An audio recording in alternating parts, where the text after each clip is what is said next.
Hey folks, this is Jason Lewis, the producer of the From the Shadows podcast. I just want to remind you about our website, fromtheshadowspodcast.com. We have a Facebook page. We would appreciate it if you like and follow. Also, join our discussion group on Facebook called After the Shadows. We have a Twitter feed. Please follow us on Twitter. It can be found with @podcast_from. Follow us on Instagram at From the Shadows Podcast. We have a YouTube channel.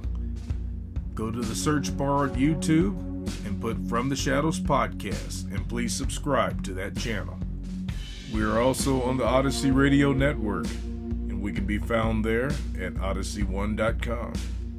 We're still on the traditional podcatchers that everybody loves to listen to us on. We get a lot of feedback, so please rate the podcast and communicate with whether you're on Spotify, Stitcher, TuneIn, Apple Podcasts, Podbean, or Google Podcasts. We're there, and we appreciate it when you leave comments for us.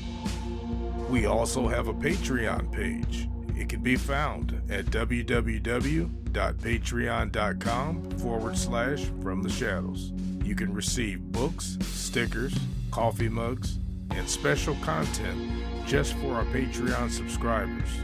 Check it out for yourself and see what packages that we have to offer. Well, that's all I have for you right now, folks, and thanks for being a part of the From the Shadows podcast family. So with that being said, let's get this episode started. Hey, all you From the Shadows podcast listeners. We want to wish you guys a Merry Christmas. At least I do.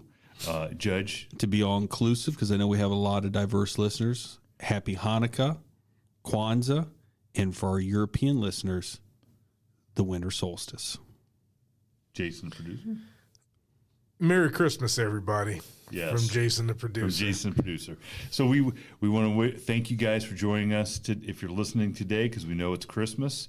Hope you guys have a very happy holidays, very Merry Christmas, and we'll even be back next week with a brand new episode to start off the new year. So, absolutely. So we hope you get everything you want under the tree, and we hope this episode tops it all off. Don't drink too much eggnog either. Well, we hope this episode's better than a subscription to the Jelly of the Month Club. If you have a chance, pick up a bottle of Evil Spirit Smash Liquor. It makes a great stocking stuffer. Yes. Okay. Stocking stuffer. All right. Thanks. Coming from our resident mixologist here. Yes. Thanks again. Happy holidays from the Shadows podcast crew, and enjoy the episode. Take care. Take care. Welcome, everybody, to the From the Shadows podcast, and deep in the bowels of the From the Shadows podcast studios. This evening, I'm joined by the Judge. Greetings. That's terrible. Hey, I've been working on it. I planned it all day, and then you put all that pressure on me for an introduction. Well, I'm sorry. No, I'm sorry. Hey, the Judge is feeling better. I've been sick as a dog, and today's really the first day I've been feeling better, so my voice is back, so I'm excited to be here. Excited with a really cool guest and a really cool super producer, as you know, as Jason, the super producer. Salutations, everyone. Ooh, he switched that up. He switched that up. He took my tagline. That's okay. He's my buddy, so we can do that. So we are joined today by the host of the Liminal Bliss podcast, the Michigan chapter representative of the North American Dogman Project. I had to throw that in there. Prolific author, and I think her latest book is, Mothman and Other Flying Creatures of the Midwest, and another one that I'm familiar with is the Lake Monsters and Odd Creatures of the Great Lakes, the fabulous Chiton Noir. Dun, dun, Hi guys. Hey. Hello. Was that so not to correct you, but my podcast is Into the Liminal Abyss. Oh my gosh. Paranormal podcast. Holy smokes. Wow. Into the Liminal Abyss? Yes. Well, liminal means a place between places, and abyss, of course, is a very wide spectrum area that you can fill a lot of stuff with. So, Well, the sad thing is that since I've been a guest on that podcast, you'd think I know what the name of it is. it's okay. Oh, boy. I was just going by my notes, and of And course, the secret to his life is low expectations. yes, low expectations. even lower expectations. So, but even with all those accolades, we have you on today for one very cool subject that we've never talked about on this show. True. And I don't know how much any of us even know about it. So we're here to get schooled and kind of let our listeners get a new perspective on things. Well, from the Shadows podcast, we try to get all things supernatural, paranormal, or cryptid, and a big fan of the Travel Channel, and I've seen Terror in the Woods and Monsters and Mystery and all these different things, and they had an episode on lizard people, and I watched it, and I was blown away by the subject matter, because I knew so little about it and heard so little about it. And then you do a little bit of research and you find out there's this whole genre of, and I don't know really, we got the expert here tonight. She'll tell us whether it's a cryptid or something else. And I'm not going to spoil it for you. But what a really cool subject matter. And for people out there who are thirsting for the unknown, this is a great topic. It's and if you haven't guessed, it's lizard people. Yes. Lizard people. And when I first heard about the topic area, well, you got that lizard people, and then you start to hear about it, and then you start to hear about the accounts, and then you start understanding the historical aspect of it, and it just will blow you away. I feel like I'm on the Gemini at Cedar Point. I'm about to put Gemini. Dude, That's so 1970s. Yeah, that's the last time I was on. The last time you were on a roller But coaster. I literally feel like I'm about to pull that bar against my waist, and we're going up that big hill, and She-Tan is about to take us down the hill, and you're going to get that sinking feeling in your gut, and you're going to be scared. I got a feeling, because I tell you what, after I saw the Monsters and Mystery, and I started thinking about it, started creeping me out. So, So you want to take a ride? I do. Jesus Christ. Ladies and gentlemen, please fasten to your safety belts. If you are over this tall, I'm raising my hand up, you are allowed to ride the ride. Please keep all hands and arms, legs, hats, everything else inside the passenger car. At and all here we times. go. Here we go. And without further ado, here we go. Do it. That's it. Awesome. So we're going to talk about lizard people, and I usually phrase it as, are they a extinct, not extinct, but extinct species, meaning a species that we thought went extinct, but it's still living to this day, such as like the coelacanth and creatures of that nature?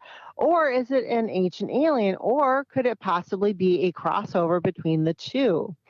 Now, the interesting thing about the lizard people or lizard creatures is we actually do have a very modern day report. And I would say modern day because it is late 1980s, which very much falls into our modern time of technologies, communications, travel.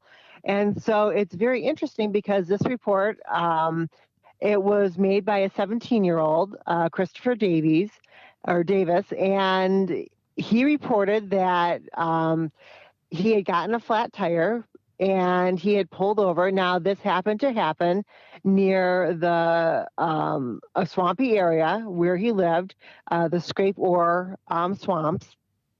So as he's changing the tire on his vehicle, he hears what he's assuming is somebody running up behind him.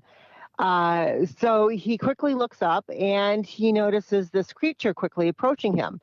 So he gets back into his vehicle and he tries to flee the area, but this creature proceeds to jump onto the roof of his car and is holding on.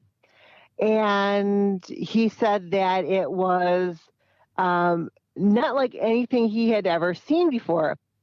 He described it as a lizard man with green, wet-like, scaly skin. It had 3-fingered hands.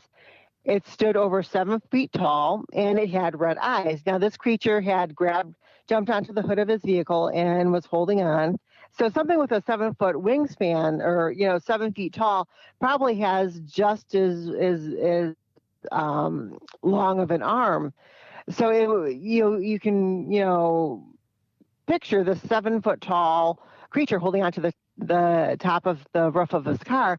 So as he's fleeing, he takes a sharp corner and the creature tumbles off. So he gets home and he's so panicked that he tells his parents. And they, in turn, have him report this to Sheriff Liston Truesdale. Now, this would not be the one and only report that Sheriff Truesdale would receive over the next 6 weeks. He would receive several more reports. But he did go out and he checked the first car. There was scrapes, there was claw marks on the roof of the car. And also, Christopher was able to pass a lie detector test.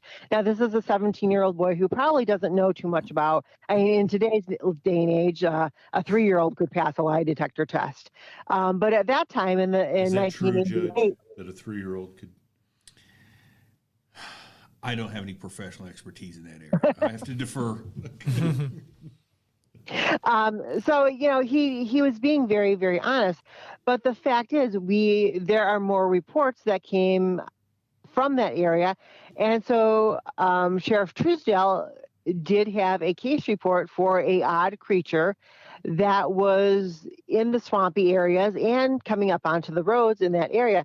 Now, some people are saying, oh, it was an alligator or a crocodile, or it was just some teenage kids, messing around. But when you think about it, it would be, for a 6-foot tall person, it would be quite an effort if you were in one of those old style 1980s, 1970s cars that had the larger roofs, space on them. That would be quite a feat to try to, hold on wearing gloves with claws on them to the sides of the hood of the car, or to the front windshield of the car, and not getting thrown off. And yet this creature was able to do this until Christopher took a couple sharp turns and was able to fling him off the vehicle. A 7-foot tall creature with a equal appropriate arm measurement would have been able to do that a lot easier. Well, I remember Sheetan seeing the interview with Sheriff Truesdale, and it was pretty obvious that he did not think that this was a hoax. He did not think that this was something was made up. And I think the important parts of the story, and I know you're just glossing over them for us, but is that the kid's car was broke down, that the thing was running out of the swamp, bipedal, and that assuming that someone was trying to pull a prank, and people pull pranks, they put gorilla suits on and they try to scare people, the topography of the land would not have lent itself to somebody being in the swamp just waiting for happenstance for some kid to happen to be coming down there at night and his car to break down. I mean, it would just be foolish. And keep in mind, where this happened is swampy land. There are crocodiles or alligators, whatever the indigenous creatures. Yeah. If you were an idiot and put on a silly suit and was sitting out there hoping to scare some kid whose car would happen to break down, you'd probably be attacked and killed either by the poisonous snakes, by the alligators. I mean, it would be insane. Wild hogs, Wild hogs. And the thing about it is that if you would have put on a suit as cumbersome as what that suit would have been, there's no way that thing could have ran and got onto the car like it did. Right. So, Sheriff Truesdale, from watching his interviews, is perfectly clear. He does not think this was a hoax. He doesn't think this was somebody in a suit. And he does not think that this kid was making it up because, in the law, we talk about this all the time, that there's direct evidence and there's circumstantial evidence. The direct evidence is that says the kid said he saw it. The circumstantial evidence is that the markings on the car were consistent with what the kid said. The kid's dad didn't believe he was making it up. And the interesting thing about it was the kid's dad believed him and took him to the sheriff's department to file an actual report. Right.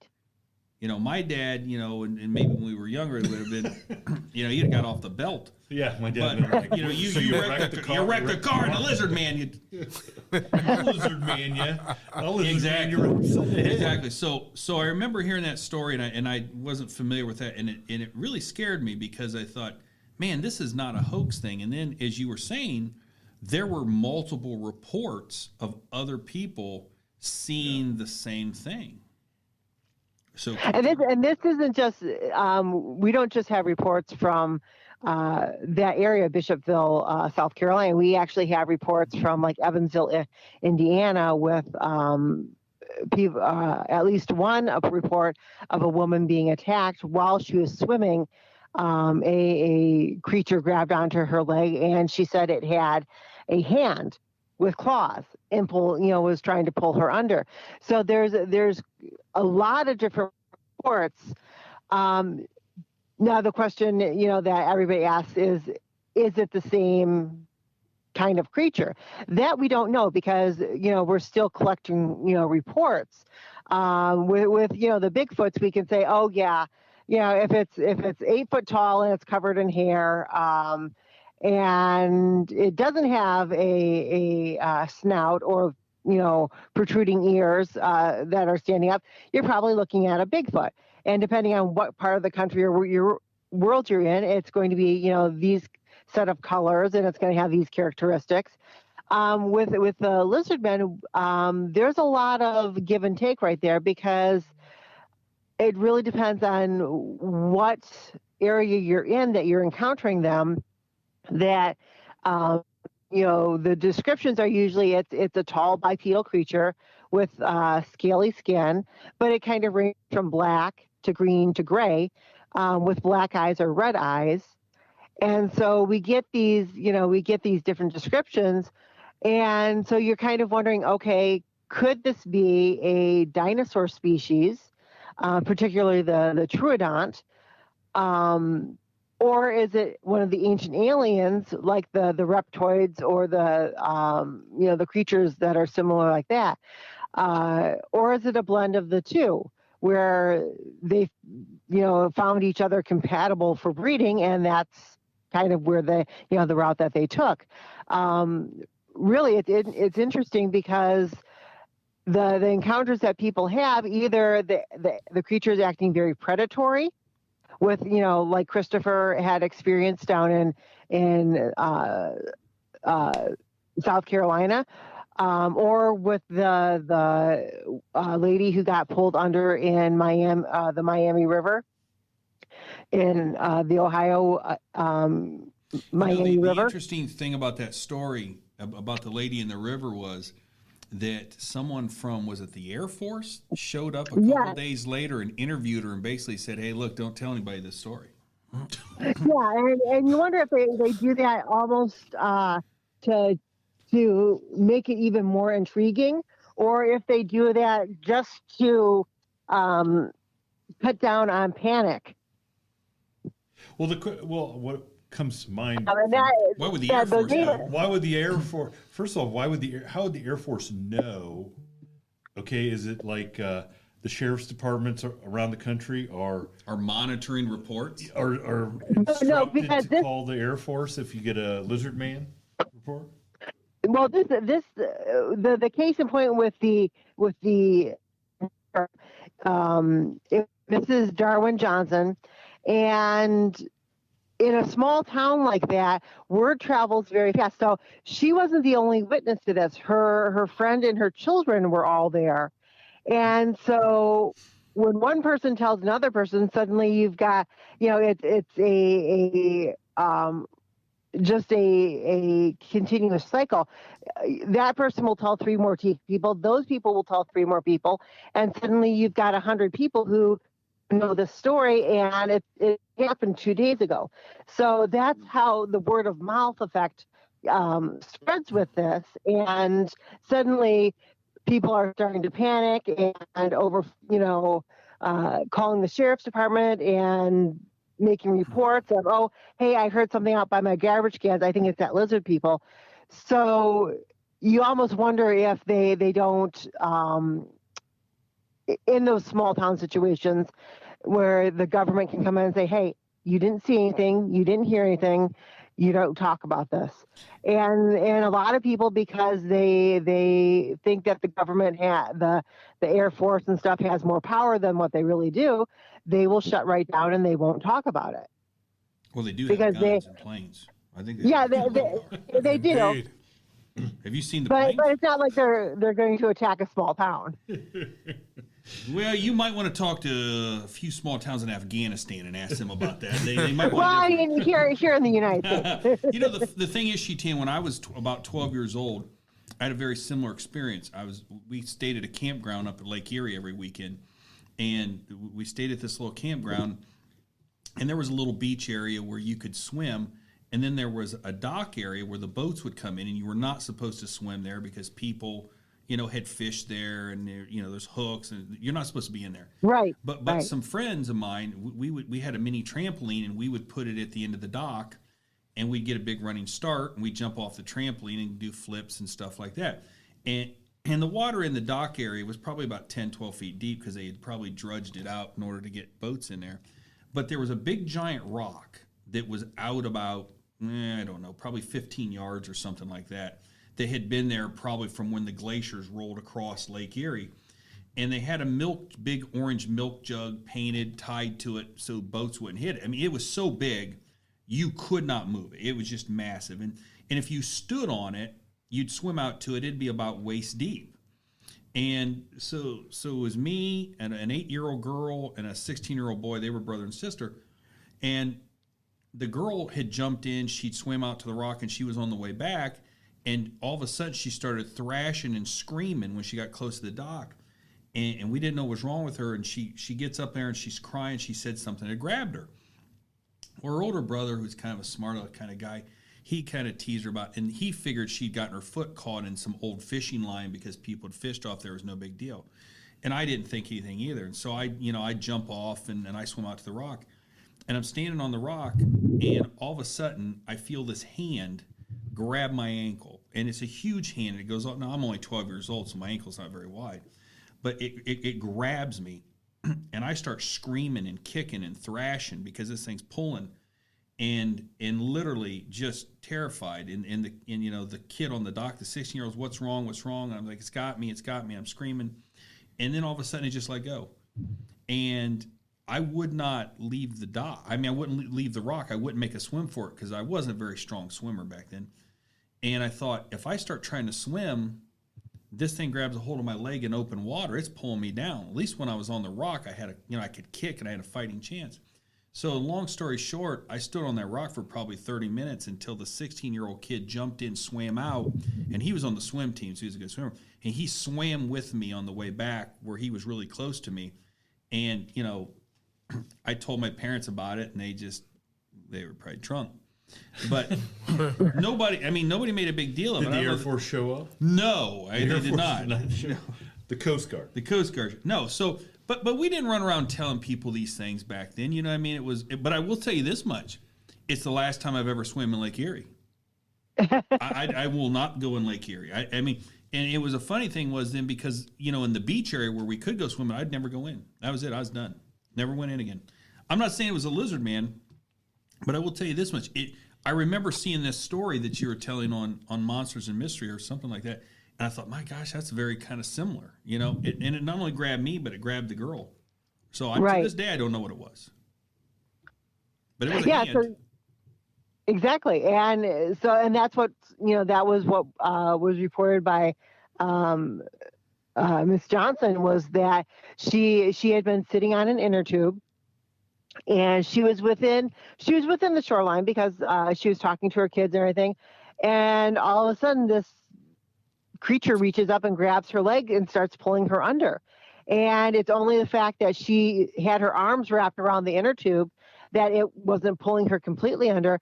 But then once she was able to get free and she got back up onto the beach with the help of her friend and her kids, and then they noticed that she had this hand shaped impression bruise around her leg coming up to her knee. She had scratches, but she also had this substance on her leg that they couldn't wash off.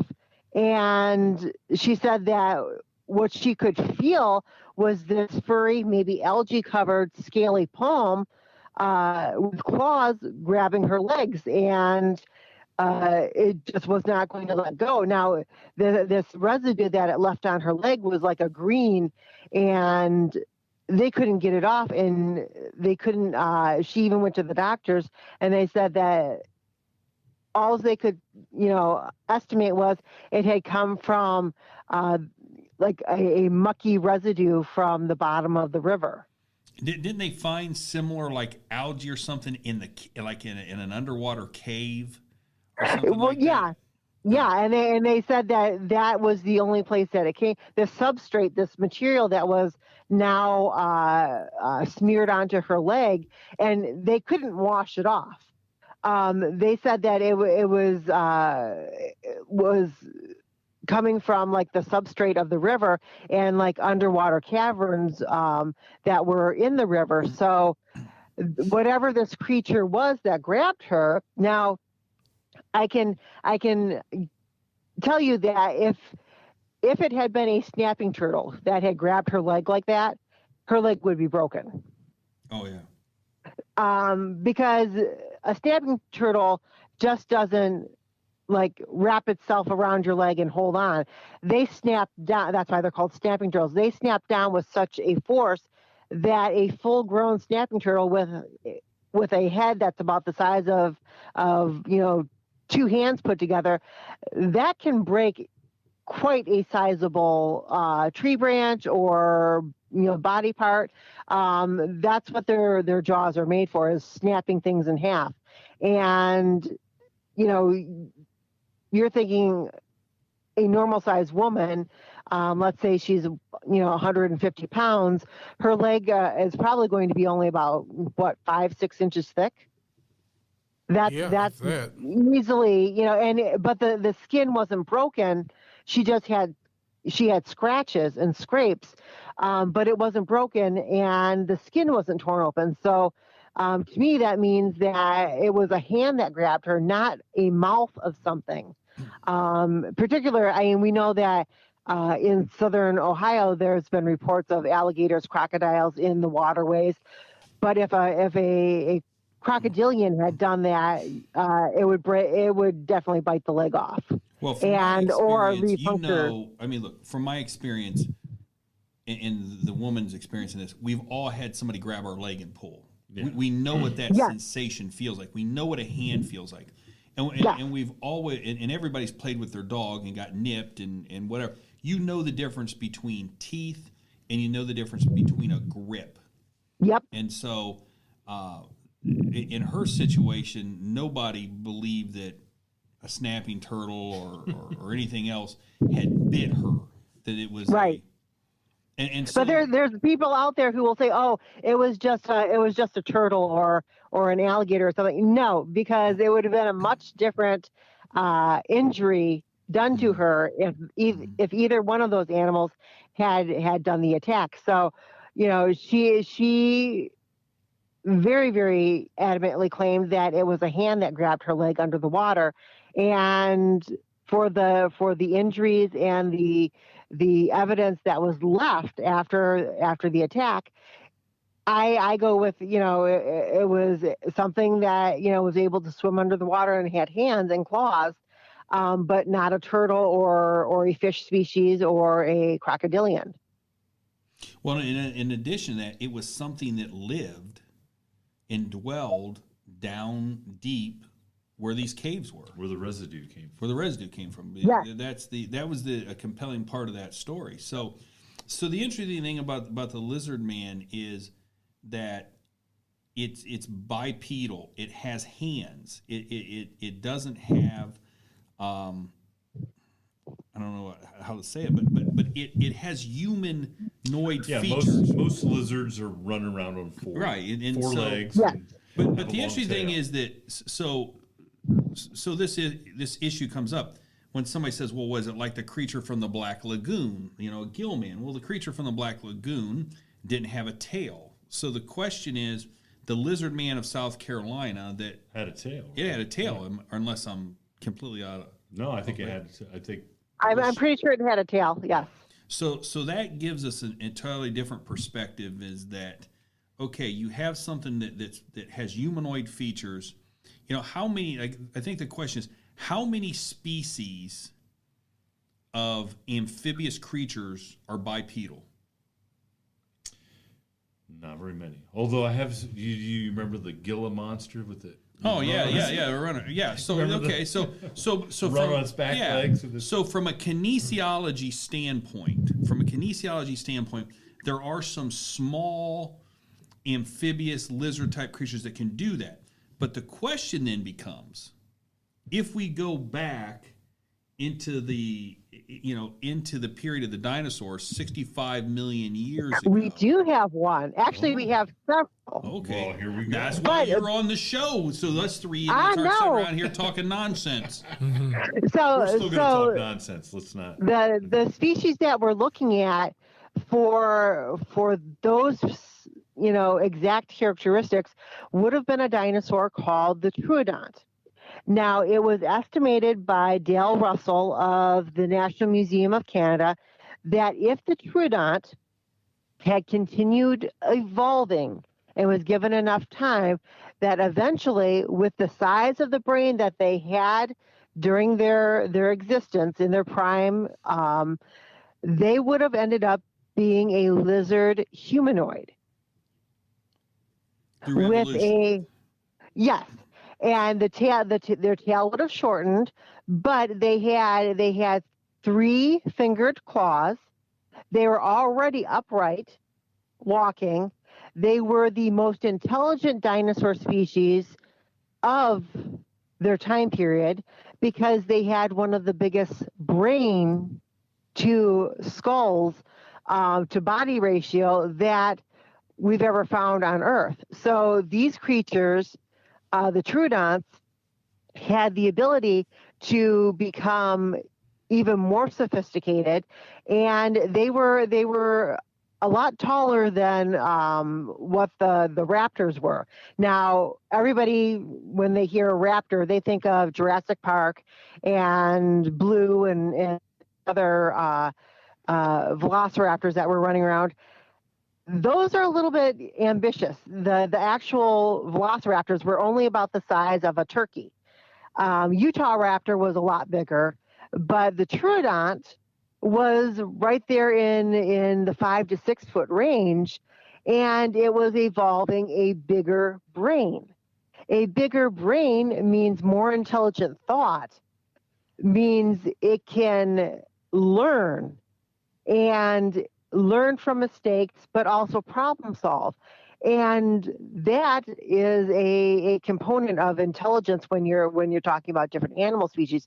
Now, I have personally, I have my dogs and my cats, but I also have one leopard gecko who's very chilled out and laid back. He's a cool little guy.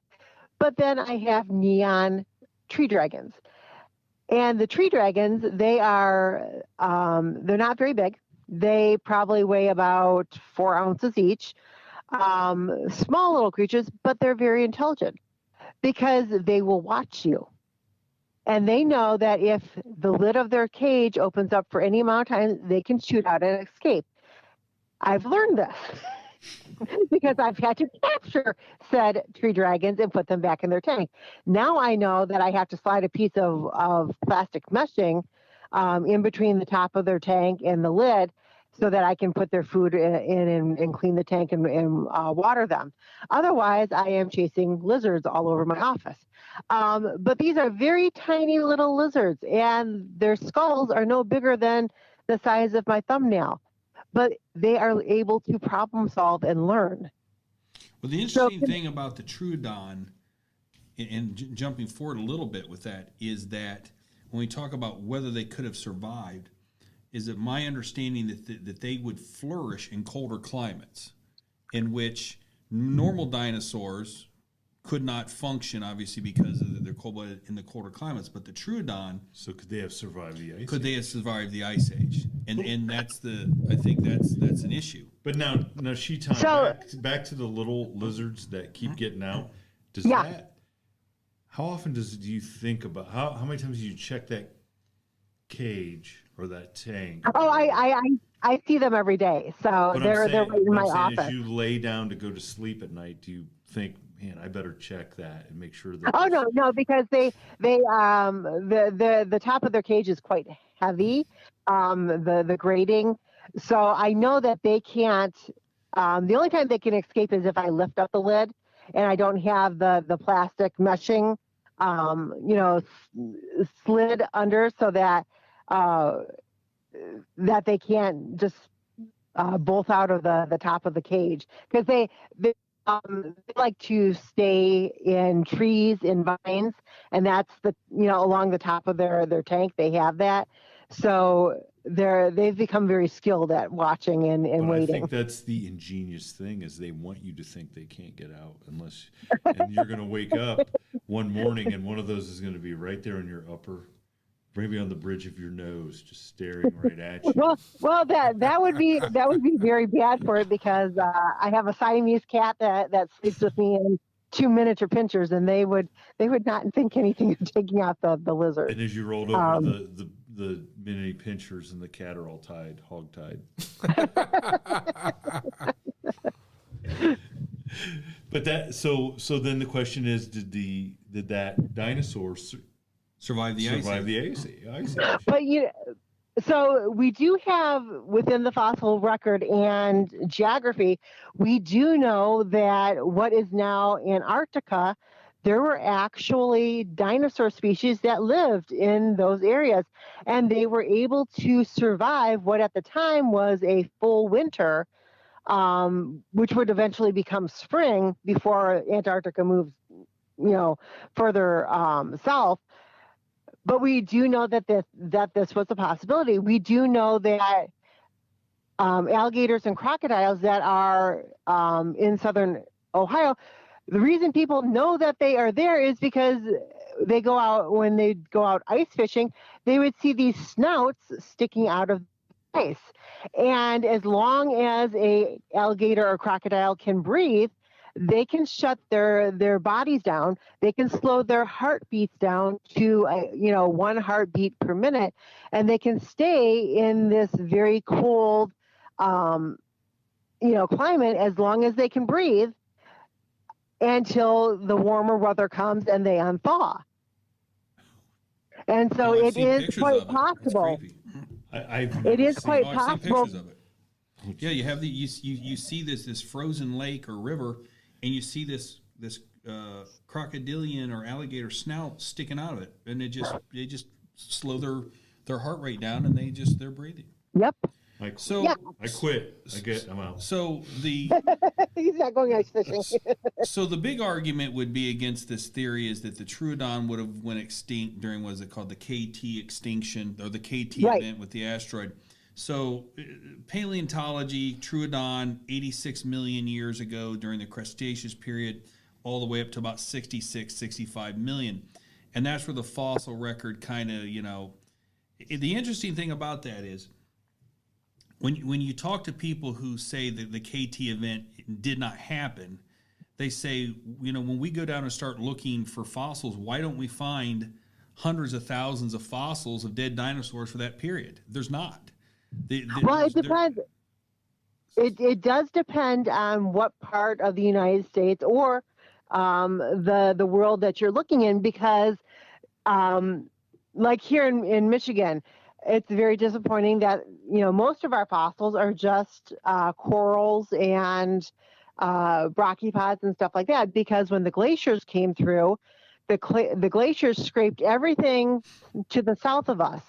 And so that's why you have a lot more fossils of different species in lower southern Ohio, Kentucky, Tennessee, because that's about where the glaciers kind of stopped with their movement. And so these glaciers scraped out everything and scraped everything off of Minnesota, Wisconsin, Michigan. So we don't really have the fossil records. We have ancient seabeds, but we don't have that fossil record still intact because of the glacier activity. And depending on what part of the world you're in, if you had lots of glacier activity, then most of the species that would have been living in the waters, on the land, their remains have been scraped to the south of you, or in whatever direction that the glaciers were moving. And also, it's a very special set of circumstances for fossils to actually form. The creature has to have died and then almost immediately been buried by sediment in order for it to be preserved.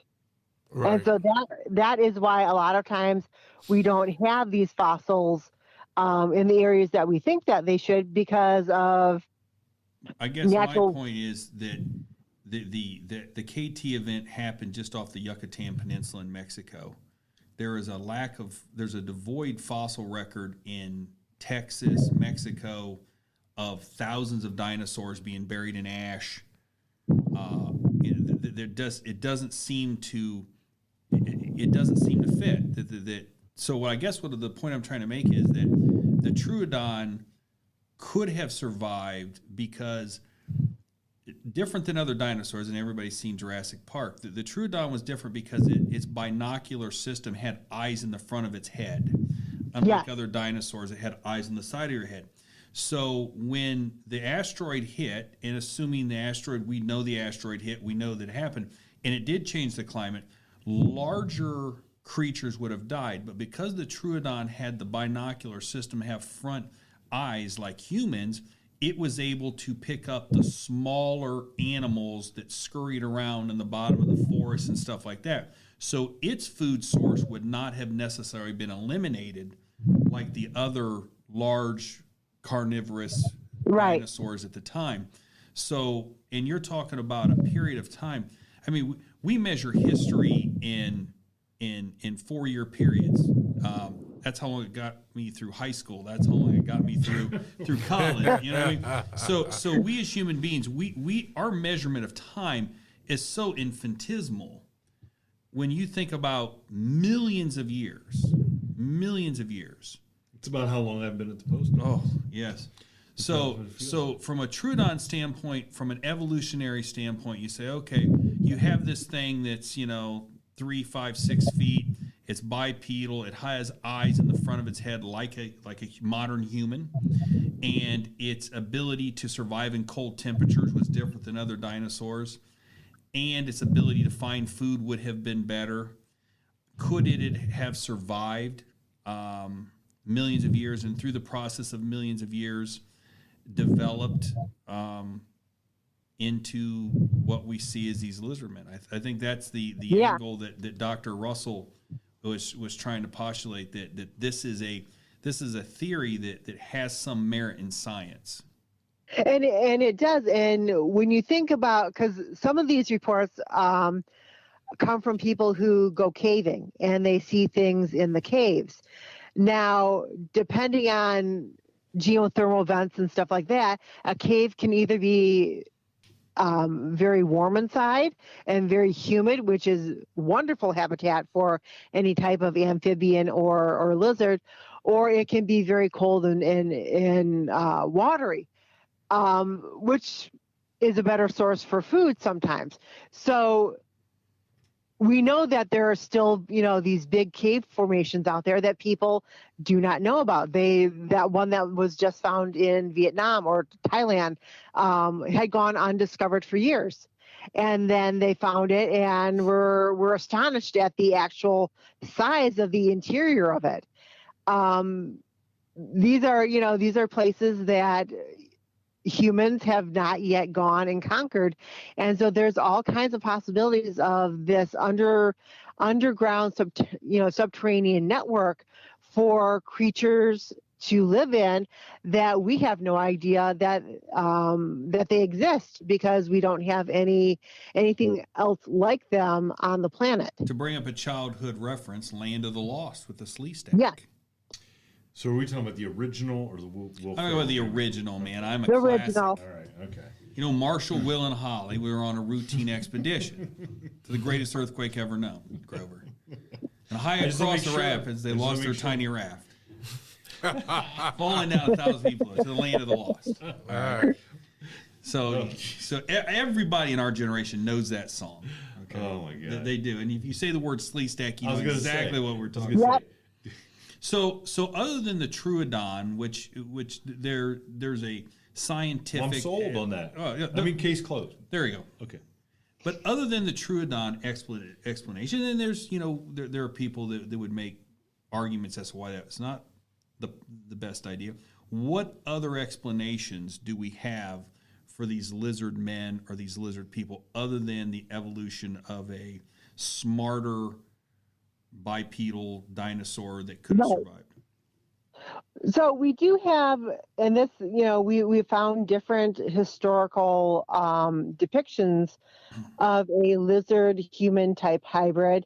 The Egyptians, the Sumerians, the Mesoamericans, Aztecs, they had very similar carvings of a depiction of a half reptilian, half human type god. And the fact that it's carved into stone means that it took some dedication to create this depiction. It wasn't just graffiti that somebody felt, oh, I'm going to write on the side of this pillar in ancient Egypt and do graffiti, and that'll be great. No, we've got there's gods like Sobek in Egypt, the Enke in Sumeria, the Maru in the Andes, Quetzalcoatl from the Aztecs. These are all half lizard, half human, creatures. So that to me means that these cultures encountered something of this description and had dealings with it. And it might not have been the whole length of that civilization's existence. It might have just been one time period, but it made enough of an impact that they not only glorified it, but they decided that they had to create a depiction in its likeness for future generations to see and understand and to know about. So if it isn't a holdover from the time of dinosaurs with the Troodon, we also have the understanding that we do have alien races. I don't think anybody out there will dispute that there is other intelligence out in the universe. We can't just be the only ones. Well, apparently our government has came out and said that we have off-world vehicles not of this world. Yep. Through our own admission, we've kind of... And somebody was driving. Somebody was driving it, and the Air Force showed up and said, hey, you better shut up about it. Which back to that story, always got me, was that it was the Air Force. And the Air Force is the ones that control Wright-Patterson Air Force Base and Roswell, New Mexico. It's the Air Force. It's not the Army. It's not the Navy. It's not the Marines. And it wasn't not the Air Coast Force Guard. that showed up to the Nimitz and said, took all the information, the radar stuff, and Yeah, let me chime in. The Air Force is also the ones that's behind the Space Force. It's a division of the Air Force. Space Force is a division of the Air Force. Yes, sir, it is. Well, you'd have the pilots where... Right. Like NASA is usually, I guess you could have Navy pilots, but yeah. So what's interesting about that theory then is, Sheetan, is that you're talking about ancient civilizations separated by thousands of miles that never had any contact with each other. And could not have had any contact with each other, but they depict similar type creatures engaging. Yeah. And the interesting thing about this, I've seen these pictures are not like Native American cave drawings where you show, here's elk, here's buffalo, oh, here's something that looks like Sasquatch. These are depictions of the people interacting with this thing, and this thing is clearly being held out as a superior to them, as if this thing possessed either superior power or intellect or engineering skills or something. There's a reason why this thing is, it's not, to me, when I look at those pictures, I don't see them making it a historical note. I see them almost celebrating this thing because it is more powerful, or it's smarter, or it brings something to their civilization that the civilization did not have before. And so they're being gracious to this thing. Yeah, it's almost like they're depicted in in the drawings, that you can see that this being, whatever it is held in reverence. Correct. Right. They're glorified. Yes. Right. Now, even here in the United States, the Hopi tribe of Arizona had a long standing legend of lizard people that lived on the West Coast, in subterranean cities.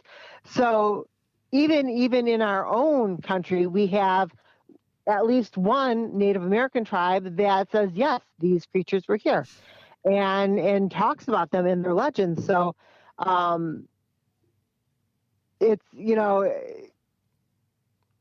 it's when you take and look at all these different reports, all these different civilizations reporting different creatures of these natures, and they're not just, I mean, with the Native Americans, we know that their written language is very modern. For a long time, it was just a spoken language. Well, the interesting thing about that too, that I find about where they find these depictions, they're always in warm, arid regions. You think about it, like in Latin America where it's hot, Egypt where it's hot, Sumeria in the cradles of civilization between the Tigris and the Euphrates, Mesopotamia, it's hot. It's hot, but there's always a water source like the Nile River, the Amazon River. So it's an arid area where and you think about lizard or the amphibious things, they like arid regions, but they also like that there be a water source close by. And you think about what North America would have been like at that time in that historical geographic region. It was a forest area. We had winters. It would not have been a prime location if you were a species visiting Earth and you were going to make contact with ancient civilizations. North America, Ohio, and Michigan would not have been a hospitable area for you to come to, versus. So nothing has changed. Yeah. Very interesting. Very interesting. I mean, that's my from a geological standpoint and from a zoological standpoint, when you start looking at things like, well, why wouldn't these, why doesn't the Wyandotte Indians have a similar, lizard man type creature in their religious texts, right, and stuff like that? Well, it's real simple. This would not have been an ideal region for something of that genetic makeup to want to come here. But now, if you look at what a lot of these different cultures had in common, they had source materials like gold, like quartz, right, like sand, oil, things that we use for just ornamental purposes, but without knowing what the propulsion or energy systems of a alien craft might use, these could have been a high commodity, which leads me to the idea that maybe they're coming to Earth a lot more than what we realize, and these glimpses that people get of what people are calling UFOs, they probably are UFOs, but think of the Earth as like the intergalactic 7-Eleven. Yeah. We have lots of natural resources, with oil, with gemstones, crude oils, water, oxygen, but we also have a plentiful food supply, not only with vegetables and fruit, but wildlife and also humans. Exactly. Get a hold of David Pilates and tell him that we've got the answer. We're a food So, source. what if these lizard people kind of stake their claim on Earth and are like, hey, if you have to, if you're looking for this or that, we have it on Earth, but you have to go through. Earl You have to go Shad. through us in order to get 3 it, hot not dogs the for $1. humans. 300. Right. So is the thinking that the aliens that are visiting us, they're just naturally appear to us as reptilian type creatures, or I think that they might be because if they did come here at the time of the dinosaurs and found that, Earth had lots of potential, maybe they did set up shop. And then as humans evolved, they figured, well, we will just keep ourselves kind of hush hush from the humans. And we still have this whole world to make a profit off of. And we'll just interact with them on our terms. But when the Greys and stuff like that come here, they either try to deal with the reptilians to get the resources, or they've tried to make contact with the humans that they think are in charge, only to be denied existence. So lots of potential there for thought. so the whole one thought is that the reptilians are the ones running. They're behind every government. They're behind, from the subterranean, from the depths. They're running the whole world. All our monetary systems, all the governments, and I mean, how crazy do you get on what you are thinking these things are, and how they've infiltrated the world? I think that they actually could operate and exist on their own level without humans even knowing. Kind of like the way a hive of bees governs itself around a queen. And yes, we know the beehive's there, but we don't really exist in the beehive. We try to avoid the beehive because we don't want to get stung. That could very much be the case of how the lizard people operate here on Earth. Yes, we know, we've seen glimpses of them, and they very much know that we're here, but they try to avoid us so that they can continue on with what they're doing without any repercussions. Well, one of the things you always have to think about is if anything, Greys, lizard people, aliens in general, if they're here, then they have created an advanced propulsion system that is beyond our understanding.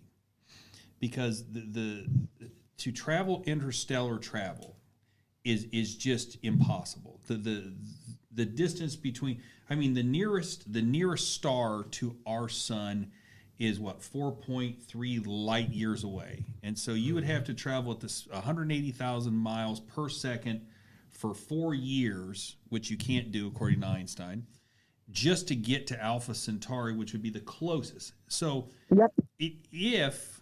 If these things are from other worlds, then they have figured out a method of propulsion through some sort of gravity drive where you can bend space-time and you can traverse great distances almost instantaneously.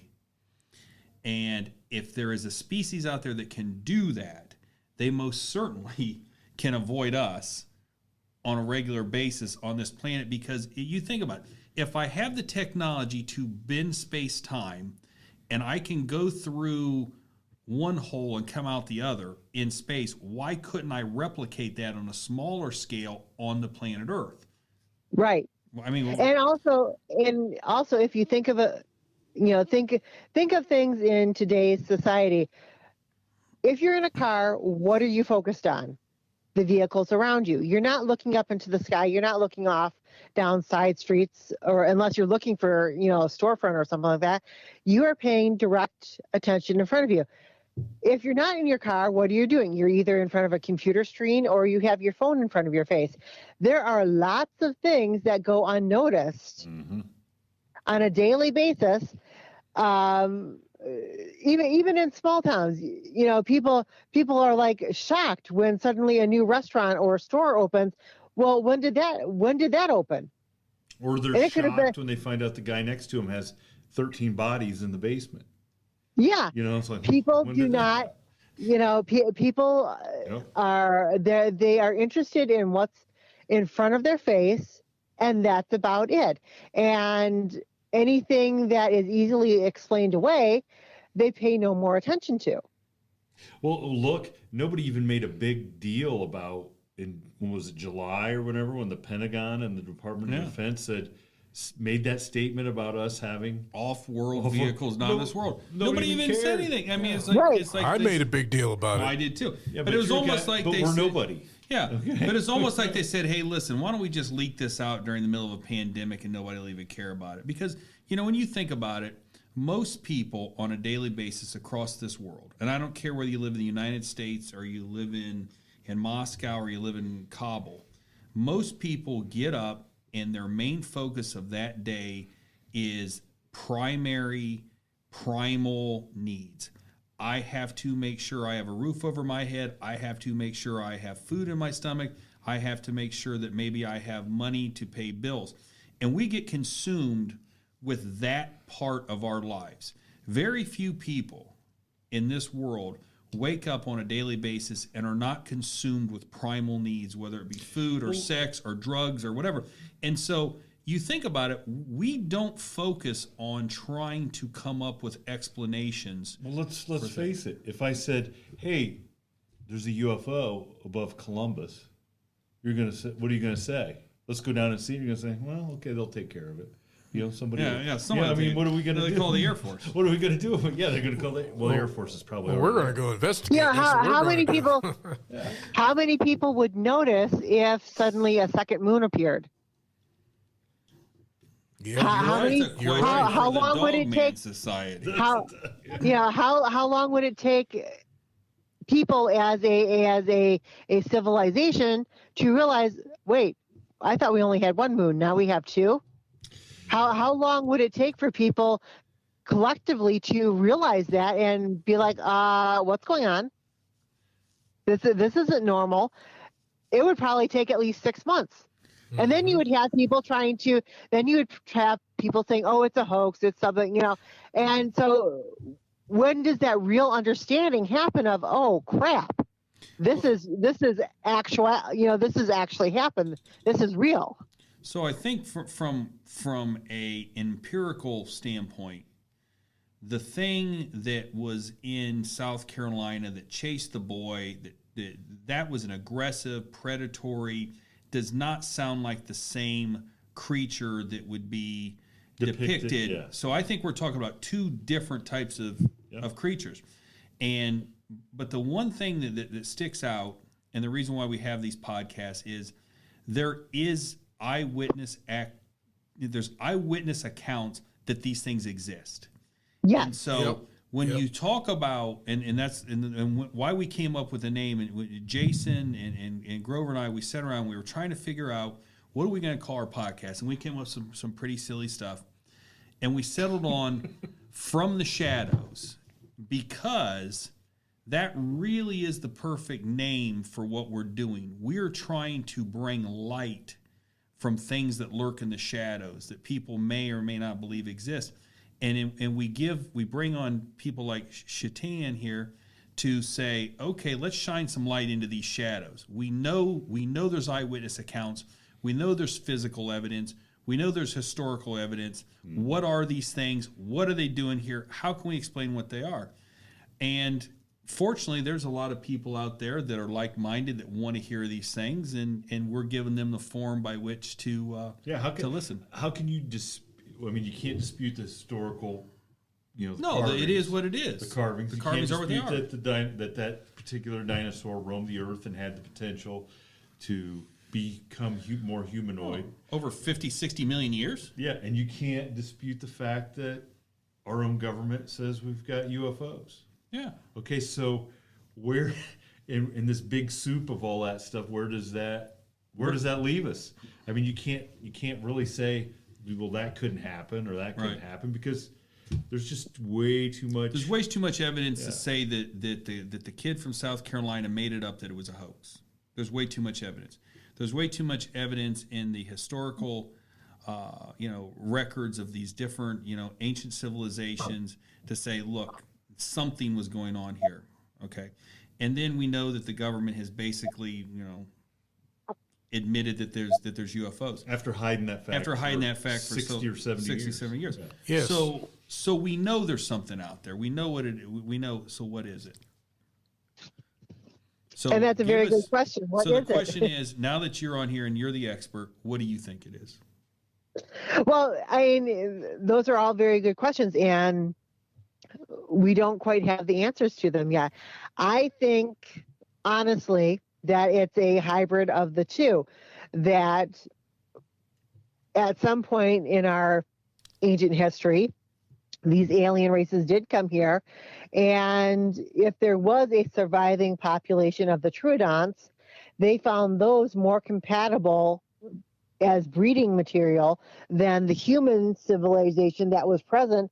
So they kind of started cultivating their own and have since, probably developed their own unique race here on Earth that probably has more wealth and materials than what we will ever scrape off the surface. Because they've probably figured out a way with their ancient technology to get down into these, gold deposits, these oil deposits, diamond fields, and just, make a fortune out of it. The lithium crystals. Could be, yeah. Yeah, could be. Yeah, could be. You know, that's what gold could be for them. Yeah. There's probably minerals and gemstones that we don't even know about that are way under the Earth's surfaces in different areas that we will probably never have access to, but they do exist here on Earth. And until they are exposed, who knows what kind of potential they have. Right. What practical application they would have for engineering. Right. Exactly. There could be, quartz type diamond like gems that are, could be used for energy underneath the Earth's surface at some point. But until we discover them, they are left up to imagination. But when they do get it, discovered, suddenly it's the greatest thing on Earth, and everybody has to have it.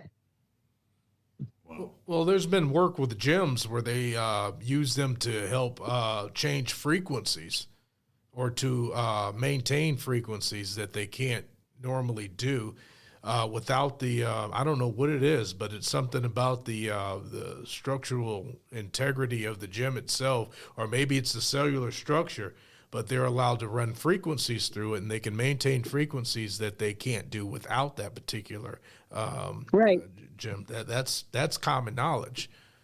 And here's the human race just going around making jewelry out of this stuff. And these guys have...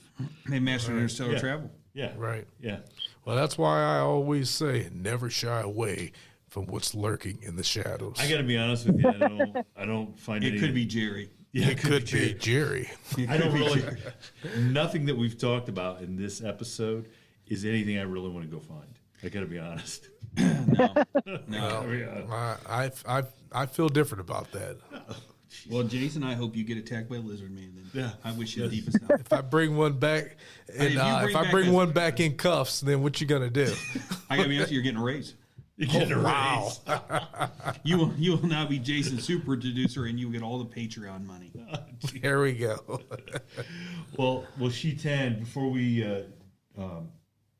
end this episode, I want to give you a chance to let everybody know where they can find your podcast, find your books, what your social media, how they can get in contact with you, everything. Yeah.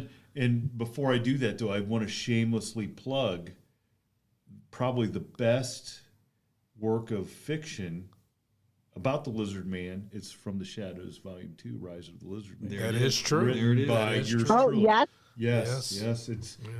It's basically I stole blatantly from the little boy that was attacked by the Lizard Man. The basis of He shamelessly did it. shamelessly. I showed no shame. There you have it, folks. Make sure you pick up Volume 2 of the From the Shadows books. And let's go find out where we can find She-Tan's materials. Yes. Okay, so on social media, you can find me on Facebook, Instagram, pretty much all the social medias under Chetan Noir, ShetanNoir.